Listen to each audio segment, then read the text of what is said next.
ธังปุเสมิธัมมังปุเส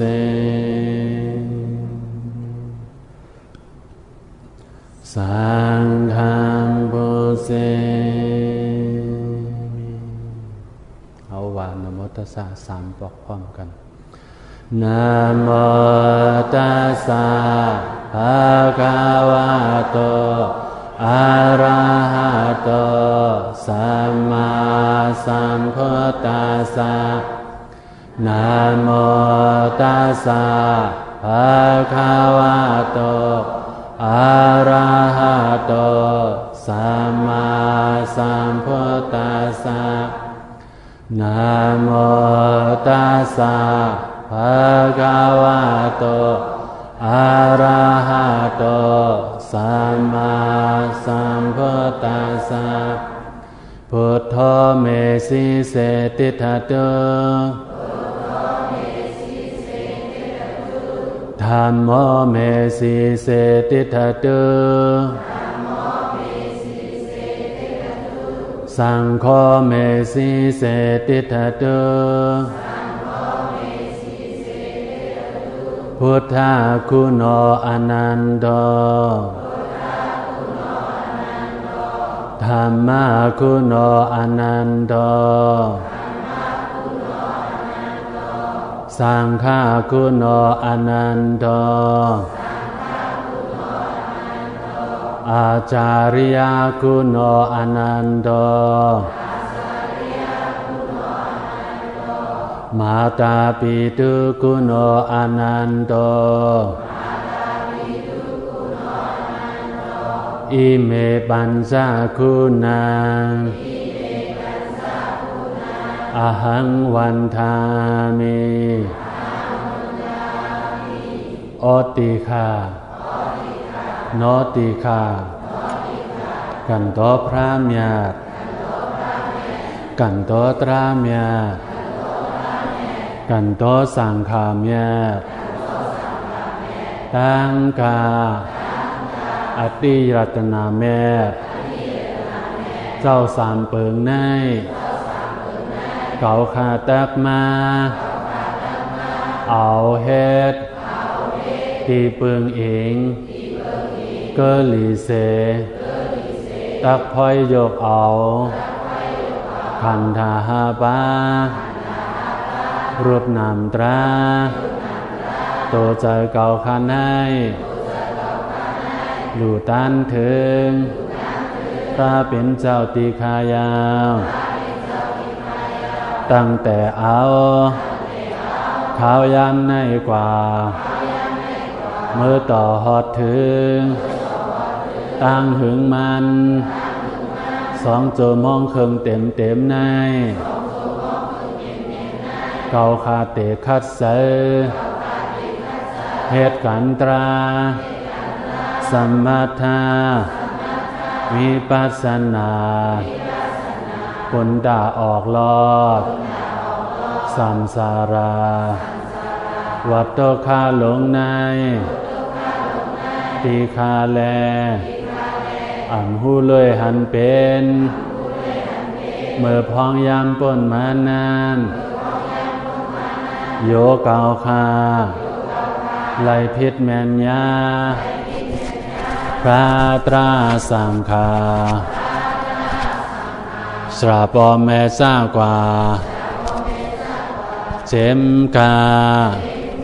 อาริยาผู้อันมีศีลศีลาเขาเจ้าตั้งสิ่งเจริญนานเพราะว่ามีในจึงเก่าคาย้อนอนุญาตกันต่อเสแค้นต่อขวางลดปดบันเฮาอันกลางยานอันเต็มมาเป็นมักอันตรายผู้อันตรายนั้นเสกรรมติคาอีกซ้ำอันเป็นเปิ่นตั้งหลาย ไล่พิษแมนเก่าคาเสเป็นอาแปดไว้กูสัมกูเปิงเจอนั่นไหนก็เก่าคาเตไว้ใสเมตตากรุณาอิลูเสขวางลดโปรดปานสิ่งตีขายาวตั้งแต่เอาขาวยามในกว่าจอมหนังเก่าคาตั้งไว้อธิษฐาน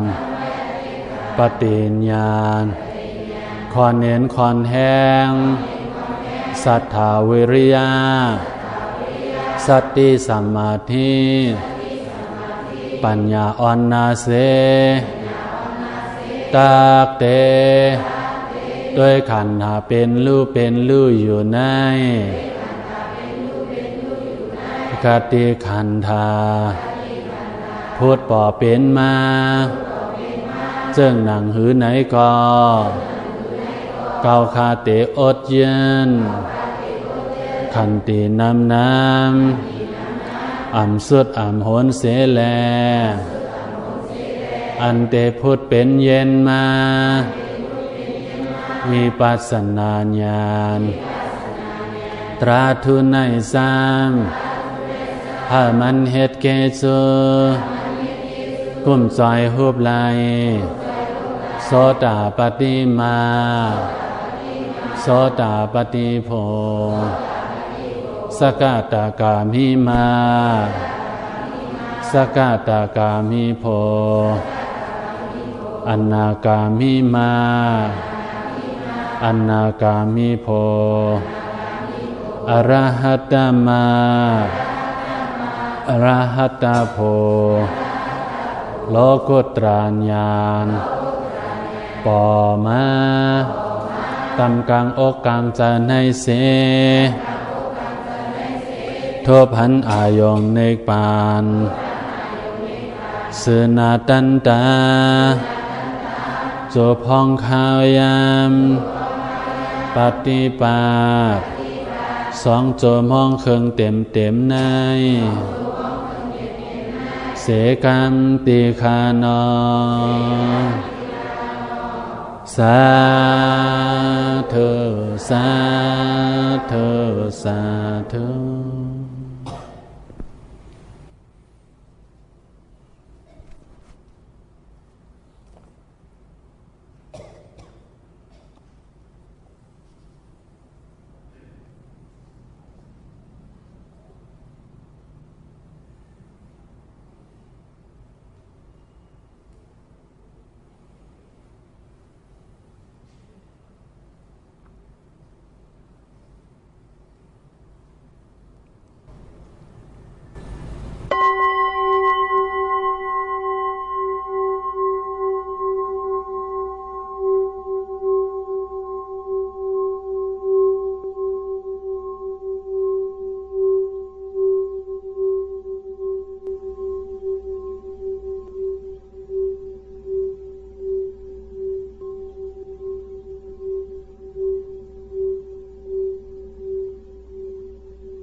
กันเอาตราในสายใจกูเผยมันเสียกันตราอันว่าในหาตราขึ้นยาตัวเจ้าเก่าเฮาในหาแต่หาว่าตราอันนั้นเป็นอันละป้อมหูป่องเลยหาต่อโจสุดปานก็ยังเตรียมหันป้อมป่องใจมันป้อมปลดปล่อยลองตั้งใจตื่นเนื้ออกเนื้อใจเฮานั้น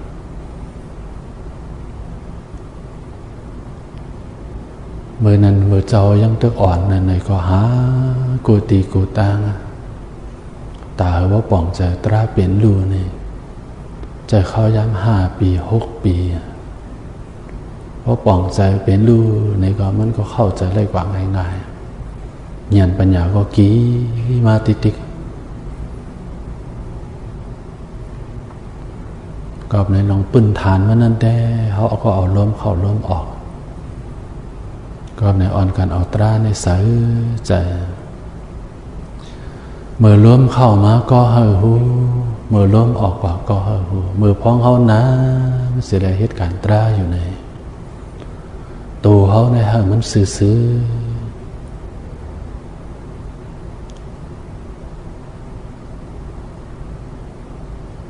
หัวเขาอย่าเฮ่ไปภายซ้ายอย่าเกิ้งไปภายขวาอย่ากว้างกว่าตั้งหน้าอย่างง่ายกว่าตั้งหลังแอวเขานั่นแองเขานั่นไว้ซื้อเสียเอาล้มเข้าล้มออกสติมาตักเอาสติมาดังตีล้มเข้าล้มออกตีโคลังเขาเสียเมื่อล้มเข้ามาก็เฮาเมื่อล้มออกว่าก็เฮา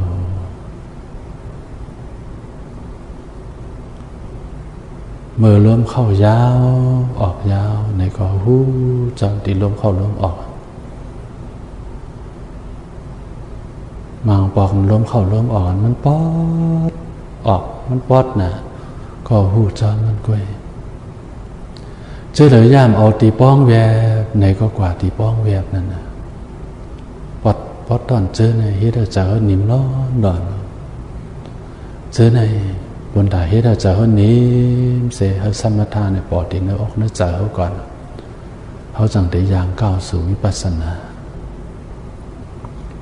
เมื่อปอดกลางนะเจ้านั้นเราก็ซับแล้วมากำหนึ่งอันเหตุการณ์ตราในเอาสมถะน้ำหน้าเสียเลยเอาปัญญามาจ้อมภายหลังมันก็มีเอาปัญญาน้ำหน้าเสียเลยเอาสมถะจ้อมภายหลังมันก็มีมังปอกมังเลยนั้นซ้ำเขาเอาสมถะทั้งวิปัสสนากว่าจ้อมกันนะเจนี่ก็มีจ้อมหนังสติเขาจ้อมหนังหมาแห้งเขาที่เป็นในอันไหนก็เอาจ้อมนั่นกว่ามือเริ่มเข้ามาก็เฮาหูมือเริ่มออกว่าก็เฮาหู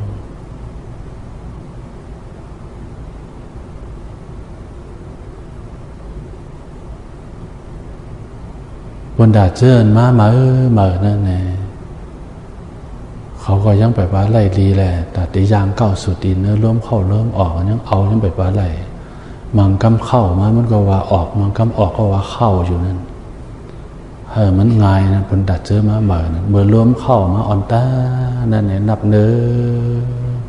เมื่อล้มออกว่านับ2ล้มเข้ามานับ3ล้มออกว่านับ4นับ1ถึง10บนดาเจิญมาเหม่อนั่นเจิญไปย่างตอนมาสิบอกเนี่ยเก้าตราก็ยังไปหันนั่นเอาจังไหนกว่าก่อนอันนี้เป็นพื้นฐานมันยางเก่าอันง่ายๆมันนั่นก่อนเพราะเมื่อเริ่มเข้าเริ่มออกเขาก็หมายต้องจ้อมเลยนับ1ถึง10เพราะกว่าเตรียม10ไปวันไหนก็ปล่อยให้มันยาวอีกหนึ่งเอาสติญาณปัญญาของเขานั่นมาจ่อโดยจิตต่อไปตีนเขาตีเดิมมันตีหนึ่งว่ายุกยักตัวหนึ่งมาปุ๊บปั๊บมันเจ็บมันแสบมันคมมันกายเจ้านั่นเพราะตัวก็ยังไปว่าหันยังหนาทึกไปอยู่นั่นก็ ก็มาตีเริ่มเข้าเริ่มออกนับ1 ถึง 10ขึ้นเจอมาเหมือนเนี่ยปุ่นอาจจะเป็นโยกี่เก่านี่ยามเข้ามาหลายปีหลายตีหลายตั้งแล้วนั้นก็พอตั้งแล้วมีปืนฐานมันอยู่แหละเมื่อล้มเข้าล้มออกมานั่นเนี่ยจำเป็นกว่าดูนับ1 ถึง 10นั่นเมื่อล้มเข้าล้มออก2-3กำก้อยนี่ก็สภาวะตรีเก้าตรานั้นก็หนึ่งมายุกยักตัวหนึ่งยุบยับมาป่อมาก็สัตติเงียนปัญญาก็ตุ้ยจอมตีนั่นข้าวยามนั่นพวกมือล้มเข้าล้มออกทั้งเก้าตรานั้นมันสอดกล้องกันไว้หันกว่าจอมกันเมื่อล้มเข้ามา1 คำเอาเงียนสัตติเงียนปัญญากว่าตุ้ยจอมตีเก้าตรามันเด่นยึกไว้เขาเจ้าก็ซับเรื่องดีกว่าเขาเยอะรู้เนื้อผ่ายมันเขาว่าจึงตติท่าบ่งนั่นเองตีนวิปัตนาเจมงหมู่จุ้มเจ้าเช้าเขามาสิเขาแต้มออกมานั่นมังก็ไหนว่าตีไว้สติงายเจ้าก่อนนั้นตีไว้ได้งายนั้นตีไว้สติเจ้าก่อนไว้ได้ตีปลายโคลังมังก็เนี่ยเขาไว้ได้ปลายซบมังก็นั้นซ้ำไว้ได้ตีกลางสีมอมจอมหอมังก็นั้นซ้ำไว้ได้ตีหน้าโอ้จ้ากว่าเจ้านั่นเลยเขาเจ้าก็ซับเรื่องหนีไว้เขาเจ้าก็หนีเขาเยอะรู้เขาย่อเกี่ยวเขาเลยหันกอบไหนกูก้นหลวมีน้ำใจศรัทธามันเต็มทนเสียละเฮ็ดกว่าจอมกว่าก้อยละเส้นตาสายตาเตียนเจ้าหามาเนี่ยมันจะก้อยหามาตีเหลียวก้อยหามากูตีกูตั้งต้องเอาลองตัวทบมาลาดพองเอาเนื้อลิกมาลาดพองเอาลองตัวทบในการหนีตรามาเจอโยกี่เขาเป็นจึงฮือในเขาตั้ง28 ปีเนี่ยลองตัวทบมากก็มันจะน้อยๆมันจะอีอ่อนนั่นก็เอาเจ้านั้นมาโฮมนอกกันเสียก็มาซับเลี้ยงเดียอันนั้นมันดีมันป่องจะง่ายนั้นเจ้าก็ซับเลี้ยงดีกว่าเฮาอย่างไรอันนี้เป็นความใต้เฮาก็เก่าตราเนี่ยห้องใครว่าความเก่าตราเนี่ยก็ต้นเส้นตาสายตาออกรอดนี่ก็ว่าอะไรฟักตูเข้าตัวตั้งในตัวเขานี่ก็ว่าได้ข้อความใครเอาจึงหือเลยก็ว่าก้อยน่ะอันเม้นใหญ่มันนั่นแต่เนี่ยนั้นหันขันน่ะเป็นดูอ่อนตั้งนั่นน่ะอันนั้นมันพูดป่อเป็นมาอ่อนตั้งเอาสติกว่าด้วยจอมตีนภาษาอังกฤษนั่นแต่ว่า be awareness in front you เนี่ยสติต่อหน้ามันเนี่ยว่าใจเขาหนิมมากเมื่อมีสติต่อหน้าต่อตาเขาเนี่ยเขาจังได้ล้มเข้าล้มออก2-3 คำก็ตีนก็หนึ่งมายุกยักตีเก้าตาตรึกมันคมกายมังบอกกันนะตีให้มันหน้าผากทางขวาเนี่ยตีมันสีแบบนั้นนะมันหนึ่งยุกเหมือนจะหนึ่งบดมาไต่เหมือนจะหนึ่งคมเหมือนจะหนึ่งยุ่งมากัดก็จะสัมใจบดสัมใจยุ่งกุ้ยมันเป็นสภาวะตราน่ะเนื้อจื้อโหต่อไปตีนเขามิติเลยเซมอันเป็นเก้าตรานั่นน่ะด้วยจอมเดีนั่นอันนั้นมีเช่นตาสายตั้งตาพวกออกรถเลยโมว่าอันเป็นเจ้าเปิดตราเจ้าเฉาเวลามันกุดกว่าอันติงกระดะมาอัดติงกระดะในบ้านตัวกูดอโปเนี่ยตราปุกโมว่าในสับเลี้ยงดีกว่าเนื้อนั่นเจ้าเฉามันซับเลี้ยงเนี่ยเกี่ยวกับลองสังกตะตราเนี่ยอันเป็นโยกเตียนั่นกามเจออุตุอาราชีเบิงเนี่ยมันขึงปองเสด็จยกเดียมันพูดป่อเปลี่ยนมาอายงตัวระ2 เบิงขึงปองเสด็จนำตราป่อเปลี่ยนมาก็เพื่อจองตรามันป่อมันอ่อนกว่ายุบกว่าเนี่ยครับเนี่ยอันเป็นอโจมันอะไรก็ยุบจอมลงกว่าปฏิสัสมุปปันนาเนี่ยก็ว่าตรามันเปิงอิงมันเสด็จพูดป่อเปลี่ยนมาเช่นนั้นเขาหลุดตัวจำก็เลยมีญาณปัญญาในก็ตัวจำไหลก็เลยมีญาณปัญญาในก็มันก็ทื่ออยู่นั่นเป็นดูมหันในตัวเขาเนี่ยมันเป็นดูนำกระหือมาเพราะญาณมีญาณปัญญาวันในวันน่ะโอ้ นำแต่นำว่ามันตีนก็ต้งตีนก็ตำตีนก็แต้นะว่าเอาวิสาโมหะมาสุมกลุ่มน้ำตาลเนี่ยเขาย้ายมันเต็มหันก้อยเป็นดูพออย่างเก่าสู่เส้นทางสมถะแห้งนั้นหันเป็นลูกก้อยมันที่เหมือนหน่วยจึงนั้นก้อยเงียนปัญญาก็มันกี่ก้อยเพราะอย่างเก่าสู่เส้นทางสมถะแห้งพวกไหนกรอบในเขาหลู่แสงเขาหลู่มีเงียนปัญญาพระเป็นเจ้านี่เป็นปัญญาธิกาเขาจอมภายหลังเส้นตาสายตั้งความสอนพระเป็นเจ้านี่เขาหลู่เจ้าปัญญาไม่จอมกว่าเขาเจ้าใกล้ๆลาเดี๋ยวข้อความสุดท้ายเมื่อตียุดข้อความตรานภายหน้าเป็นลู่ภายหลังเงียนจอมหูลู่แลหูกึกกันตีเจ้าหันนิกบานในอ่ำไกเอาเงียนไปจังหอดเนี่ยเขาเจ้าซับเลี้ยงดีกว่านะนิกบานเนี่ยมันไกลนะเจ้าชายวิมลมังกรซับเลี้ยงไว้นะว่าหันเป็นลู่ยังไงแจงแรงว่าไหนเป็นลู่ขั้นไว้ก็ก็ด่าเขาตัวเป็นลู่มันก็ไปเองตรีเขาไปปากแก่เพราะเองตรีแก่มาเพราะไหนโอ้มันจำนิกบานไว้ก็มันจ้าไปก็ผู้อมิสานสมาธิผู้กัดตักอมิปัญญาผู้อมิปัญญาผู้กัดตักอมิสานสมาธิผู้เลยมิสานสมาธิและปัญญาผู้นั้นห้องชื่อว่าอยู่ใกล้พระนิพพานอยู่ใกล้นิพพานไทยเขาเหนียวไทยเป็นลูกอันเหลอตราเนื้อตัว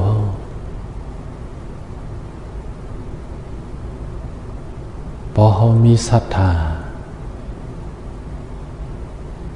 ตีหนึ่งมีศีลตีหนึ่งมีลองตั้งหูตั้งหันเลยยินถ่อมยินตีหนึ่งมีวิริยะตีหนึ่งน้องไก่คัดใจตีมีปัญญาตีหนึ่งโอ้พอตราเจอไหนมาอยู่ตีเนื้ออกเนื้อเจอเนี่ยเขาเนี่ยเป็นคนหัตถานก้อนหนึ่งเป็นคนหัตถานก้อนหนึ่งก้อนเขาเนี่ยเขาเตี๋ยเขาหัตถานเป็นตราอันเลยพอมีศรัทธานะพอมีศีลนะมีสุตะเขาเลยถ่อมยินตั้งหูตั้งหันมันน้ำเพราะไหนมันกูมันก้วยมันหัตถานกูนั่นมันกูเปนนั้นเป็นเมียวเลยนะตีเข้าเกณฑ์น้อยแก่เปนนั้นว่ามันกูเปนนั้นเพราะตีเข้าน้อยแก่คนอยากคนหลงเลยสังตีขาเข้าน้อยแก่คนบุฝงนั่นเลยสังอันมันกูเปนนั้นมินหนึ่งอัมมิศรัทธาอัมยุมยำตัวเจ้าเก่าอัมยุมยำพระตระสังฆะอัมยุมยำตัวเจ้าเก่าอัมมีลองทั้งยุมยำตัวเจ้าเก่าก็มันตีเข้าเนื้อแก่เบอร์นะโอ้มันกูน่ะมือพอสั่นนะหลัดข้อความมาพอสั่นนะโดยเส้นมีศรัทธาซ้ำมีศีลอีกซ้ำมีศีลแท้ศีลก็มีคนมีศีลนะพอดีกว่าเนื้อแก่คนมีศีลนะโอ้มันกูน่ะกูแต่กูวาคำเลยว่าคนจะมีศีลมันมีฟุ้งเขาตูเขามีฟุ้งห้างเขาคนอันมีศีลพวกเข้าเกิดไงโอ้กูแต่กูวาอันเป็นโยกีเขาตั้งวัดตั้งสิ่งย้ำมาปฏิบัติเนี่ยเดินออกกกวันที่12มาตัวถึงวันนี้เป็น22รู้ไหมวันนี้เป็นวันเดินสุดมันบอกพวกมากลางแล้วเอาตาเข้ากลางแล้วยาวอันตีเลยผัดกันนะลูกเขามาปฏิบัติ9 วัน10 วันให้เป็นจึงหื้อเนี่ยหิวตัวนะเจ้าเก่ากวนอันมีศรัทธาตีหนึ่งมีศีลตีหนึ่งศีลศีล5 เส้นนั้นมีสุตะปหุสุตะอัมมิสุตะลองหูตั้งหันเลยถอมในเงี้ยน่ะตีหนึ่งมันก็กลัวบนรัดสังมาก็หูรัดสังมาก็หูคนอัมมิปหุสุตะนั้นอัมมิตั้งหูหอบตัว เขาหลุดเลยหากูวันตั้งหัวหอบตัวเนี่ยมันเส้นเขาเจ้าตัวทางย้ำไปเลยเนี่ยเขาเจ้าก็อายอยู่แก่ประตันๆนะลูก55 56เลยลูกย้ำไปเลยเนี่ยตั้งหัวหอบตัวนี่ยังหาอยู่ติ๊กๆเจ้ากว่าถึงเมืองอเมริกานะกันยาตีคูดจอห์นฟันตินอตนั่นครูจอห์นนั้นอายุ70 ปลายเขาย่ำเป็นครูสอนในมหาวิทยาลัยรับพยานั้นว่าเป็น37 ปีอายุเขา67เสื้อเนี่ยมาหาตราวิปัสสนามาถึงตีจ้องมาปฏิบัติต่อมาเขาก็มีศรัทธาตีในวัดเนี่ยเจ้าก็เอามาเขามาเป็นกปกากรมาจ่อยเลยตีจ้องอายุเขา70 ปลายเขายังหาตั้งหูแท่งติ๊กๆตั้งหูหอบตัวเจ้าก็เลยเปิงอิงเขาเสียได้อันนั้นเขาค้นได้ให้เขาจอยค้นหาให้ก็เป็นภาษาอังกฤษเขาเป็นเจ้าของภาษาของเขาก็ใกล้กว่าที่เฮิร์นเขาเสียได้ก็บอกเมืองอเมริกาอินเทอร์เน็ตมันมีกูตามันเป็นไฮสปีดสมอันลิมิต็ดมิติคันมากมายมันลองเจอตื้นนั้นเจอตื้นน้ำก็คือคำว่าสังเจ้าสีโจมองเดินตั้งเดินเจ้าน้ำก็คือคำว่าสังเจ้าเหมือนกาเนาะคือเต็มเลยเนี่ยก็พอมองพอคือกว่าที่เฮิร์นเขาค้นหาอันนั้นอันนี้เกี่ยวกับลองยาจอมความไตเขาเจ้าเนี่ยติงยาจอมความต้นหมากไม่หักโหเจ้าเนี่ยมาเป็นยาอีสังเลยตั้งหัวตั้งหันตีคู่จรนั้นตั้งนั้นเกี่ยวกับลองตั้งหูเนี่ยตั้งหูหอบตัวเนี่ยเตรียมตั้งโลกเตรียมตั้งธรรมเนี่ยก็อันมันมีตั้งหูหอบตัวนำเนี่ยที่เข้าในแก่เปิดมันกูแต่ก็เปิดพวกมันถามว่าเนี่ยมันพัดตอบก็ในเขาโลกเปิดหูเขาในเปิดหูเปิดตาเปิดใจเสียเลยเฮ้ตั้งหัวตั้งหันอันนี้เป็นตั้งโลกเขาก็รู้ว่าโอ้อันนี้เป็นตั้งโลกตั้งหัวตั้งหันอันนี้เป็นตั้งธรรมเขาก็รู้เมียงเพลเลยโอ้อันนี้เป็นตั้งธรรมเขารู้เมียงเพลอะไรข้อที่4ขี้ข้านคนก่อนมันตีเข้าน้อยแก่บนไหลนะคนก่อนขี้ข้านนั้นมันไหลมันมีวิริยะเนี่ยมันขี้ข้านนั่นเนี่ยมันเข้าน้อยแก่บนมันโกงพอเปิดให้การมาพอเปิดให้การงานมาไหนก็แม่งปนพรมาไหนมันฮัดอับฮัดเข้าน้อยแก่เปิดนั่นสั่นโยงนึงคนขี้ข้านข้อที่5นะสิมีปัญญาตั้งโลกตั้งธรรมป้อมมีไหนโอ้เข้าแก่เปิดมันพัดน้องอันมัดเข้าแก่เปิดนั้นเป็นมีอยู่5เปิงเพราะเองกายและขันธ์5เปิงมันเตรียมแล้วมันถึงตีลองตั้งกูคำเดียว1มีศรัทธา2มีศีล3มีปหุสุตาลองหูตั้งหันหอบโตเจ้าเนี่ยเจมตั้งโลกตั้งธรรม4ขี้ข้าน5มีปัญญาข้อที่3เป็นลองหูตั้งหันตั้งหูหอบโตข้อที่5ปัญญามันอย่างแพ้เลยเพราะว่า5เปิงว่าอยู่ตีนอกในใจเจ้าก่อนเนี่ยดีกว่า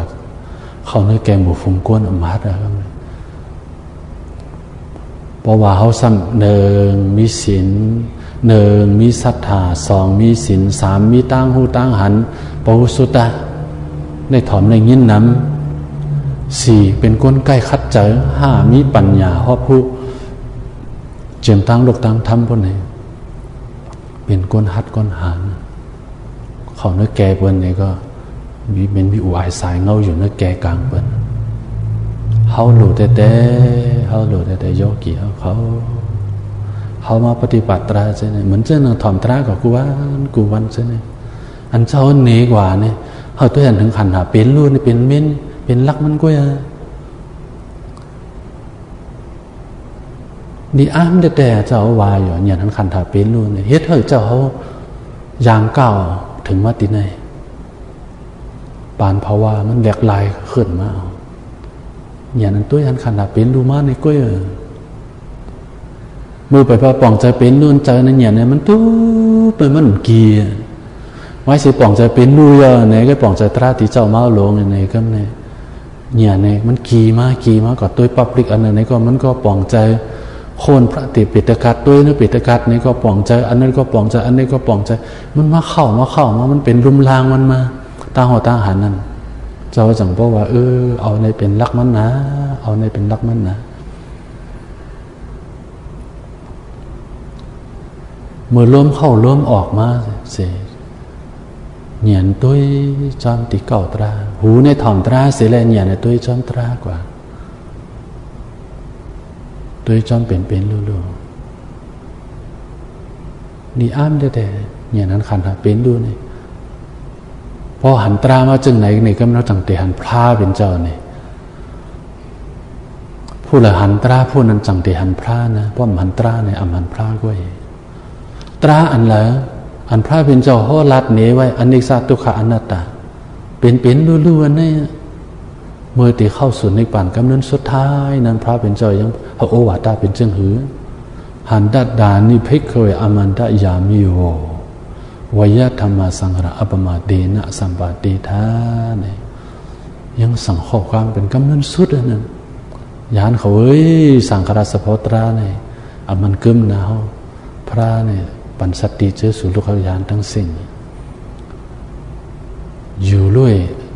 อันหลงลืมนะอย่าไปหลงลืมนะมันหลัดความใต้เขาป่องใจนะสังฆราตราเนี่ยมันกึมว่ะ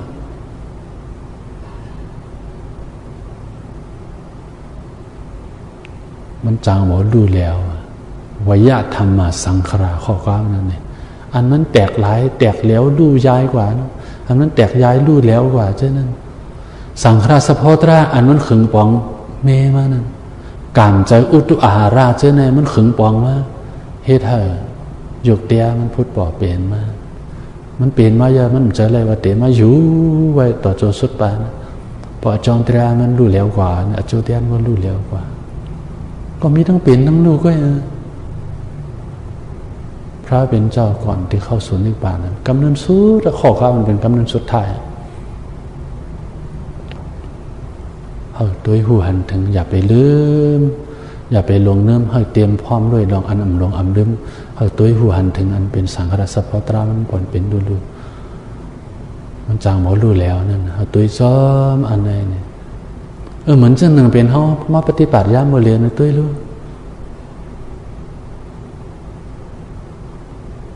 เมื่อเริ่มเข้าเริ่มออกก็เราไปปาหันเก้าตราตั้งก่อนหันเก้าตรานั้นอายาสารมันเปียกปืนกันนะขึ้นหิวตัวใจเจ้าเก่ารู้เมื่อเจ้าเก่าไปย้อมฮับไล่เก้าตรานั้นตั้งย่ามโมเรียนหันเก้าตรายาวหันเจียงเลี้ยงเลี้ยวในใจเจ้าเก่าเป็นเจ้าทัดสางห้างไว้ตัวเจ้าก่อนอำตับโลหะเปิ้นมาบอกเดี๋ยวอำตับเปิ้นว่าเต็บตัดเขาโดดเต็บตัดห้างไว้ตัวเจ้าก่อนก็เลยกินหมากโมงอายาสามันเป็นจังหือมันหูห้างมันหมากโมงเจ้ากินก็เจ้าหูห้างไว้เจ้าก่อนเจ้าโยกี่คิงโยกินน้อยก็พอเลยกินหมากโมงนี่มันตีหูชักอายาสาตีนั้นดินมันหวานจังไหนหวานจังไหนบอกมันเปิ้นก็เปิ้นเลยกินในเปิ้นก็หูจักอายาสามันตีเก่าตรานั่นพ่อเนียนปัญญาหันจังแรงพ่อไหนมังบอกมังเลยเนี่ยเขาสติตัวจำกายานุปัสสนาตัวก่อนมาบอกเจอเนี่ยฟุ้งปิวออกกว่าพอฟุ้งปิวออกกว่าตั้งมันยาวแต่ยาวว่าเนียนปัญญาเข้าได้เป็นกรรมมันสำยังจะฟุ้งปิวสำยังแห้งอยู่ผู้มันเป็นกรรมก็จะฟุ้งปิวกว่าสำแห้งแท่งนะอันนั้นเป็นโมหะมิ้วหนึ่งนั่นเจ้าสองพ่อบอกว่าพ่อว่าเมื่อเจ้าปันสติกว่าพ่อไหนเมื่อผู้หันว่าโอ้อันไหนเจ้าพงเปียวว่าได้ยินเสียงสติเจ้าปันสติกว่าพ่อไหนเป็นจึงหือในก็ไหวมาจูตีเก้าตรากันตัวตีเจ้าเป็นนูเจ้าพงเปียวเป็นดูเยอะเนี่ยไหวมาอยู่ตีเก้าตราเอาสติเงียนปัญญามาตัวตีเก้าตรานั่นพอตัวกว่าเนี่ยลองทั้งเจอพงผิวมันเย็นโดมกว่ามันเย็นกว่าก็เดียวเฝ้าแต่เฝ้าว่ากำในเงียนปัญญาก็ตัวหันที่เป็นดูเนี่ยมันซึ่งดีนะไทยขอทราบซึ่งดี มันจึ้มเข้าตีเนื้อใจเจ้าก่อนเขาหลวตัวจอมครับนะก็ไม่หยานปัญญาตีลูกตีเก้าตามันกี่มาพอมีเอ็นแห้งมาเนี่ยก็สึกยางก่อกับทางตั้งหน้าในปั่นในอ่ำไก่เอาหยานไปจังหอดอันว่านั่นในป่าในตาพอถึงที่ในป่าเนาะตีขึ้นเครื่องโยนว่าเครื่องฮือเวียนว่าเครื่องตุ้งเปลี่ยนเขาจ้าว่าเจ้านึงหน้าสาของเขามันจังเป็นเครื่องมือเครื่องไม่เครื่องมือแต่ว่าถึงในป่านะขี่เจ้ากว่ามันกว่าอะไรดูได้กว่าจอมหยานเว้ยเอาหยานไป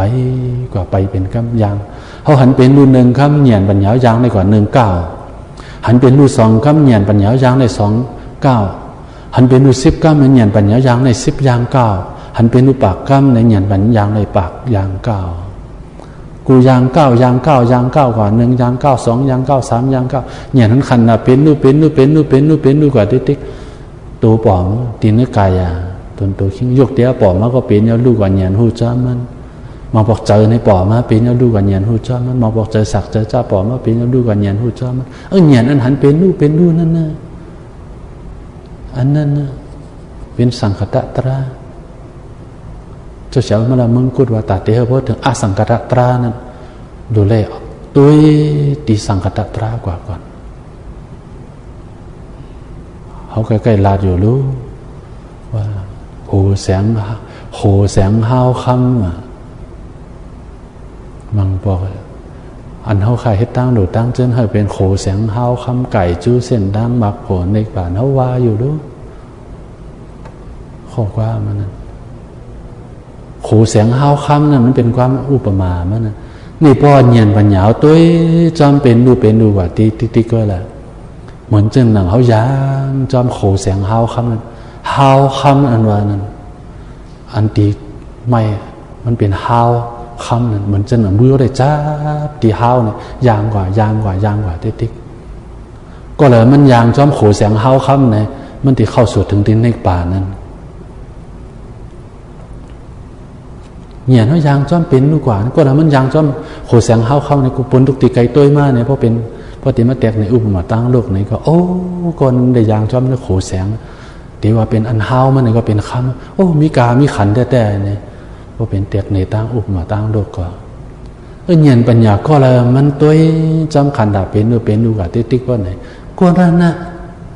มีกามีขันมาติ๊ก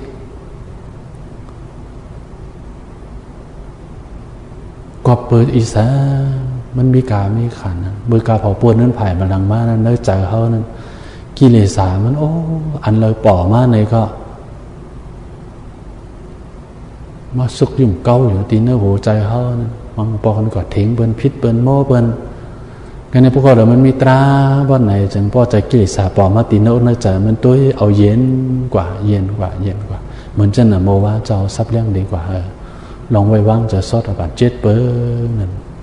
เป็นซอดอาบานมันก็มิใจอยากกาโตซาโมหะอยู่ก้วยหนามันเป็นปอดผู้ดูสารนะมันเป็นยา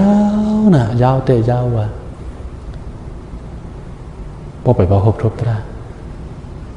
ตัวยามือตัวเรียน้องเจอพงปิวนั่นเมื่อเจอพงปิวมันป่อมามันยาวจึงเหือเขาตั้งแต่นั่งการตราบ่ไหนปุ๊บอธิษฐานยาวไหนนั่งเจอพงปิวกว่าทั้งไกลน่ะมันพงปิวกว่านั้นหยันปัญญาที่เข้าเอามันคึดก็มันไร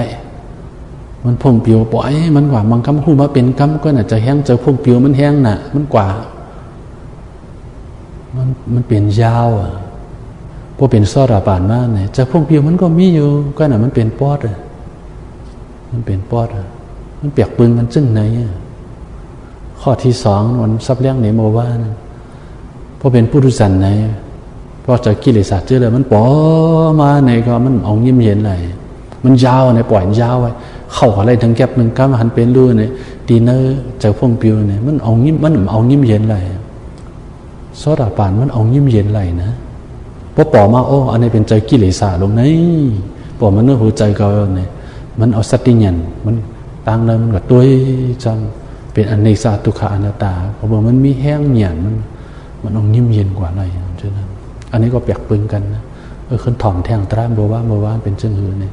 กับปวดถ่อมเอาละน้องไว้ว่างจะเจ็ดซอดบาดเจ็ดเปิงอำนั้นกับปวดถ่อมเอาตีข้อคำเจ้าเมาหลงอำนั้นกับปวดถ่อมเอาตีนั่นเจ้าชาวอุมลามังกุฎเจ้าชาวอุมลามังกุฎทราบแล้วหนีไว้เองกับมี